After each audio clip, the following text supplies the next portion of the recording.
ആദ്യമായി പനീർ റെക്റ്റാങ്കിൾ ഷേപ്പിൽ കട്ട് ചെയ്തെടുക്കുക.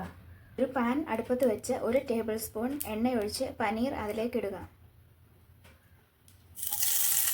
അതിലേക്ക് 1 പിഞ്ച് ഉപ്പും കുറച്ച് മുളക് പൊടിയും ഇട്ട് ഒന്ന് ചെറുതായി ഫ്രൈ ചെയ്തെടുക്കാം. പനീർ ബജിക്കുള്ള ബാറ്റർ തയ്യാറാക്കിയാലോ? 1 കപ്പ് കടലമാവ്, 3 ടേബിൾ സ്പൂൺ അരിപ്പൊടി, 1 ടീസ്പൂൺ മുളക് പൊടി,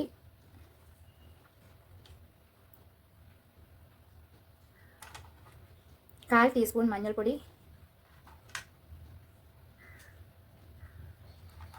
1/2 ടീസ്പൂൺ കായപ്പൊടി,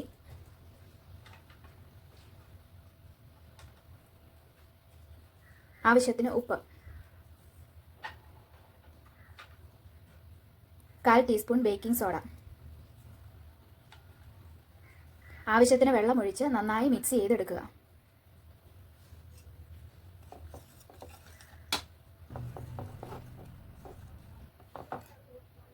ഒരു പാൻ അടുപ്പത്ത് വെച്ച് എണ്ണ ചൂടായ ശേഷം നമ്മൾ ഫ്രൈ ചെയ്ത് വെച്ചിരിക്കുന്ന പനീർ മാവിൽ മുക്കി ചൂടായ എണ്ണയിലോട്ട് ഇട്ട് കൊടുക്കാവുന്നതാണ്.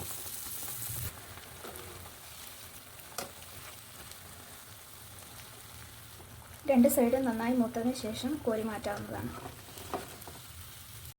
അങ്ങനെ നമ്മുടെ പനീർ ബജ്ജി റെഡിയായി.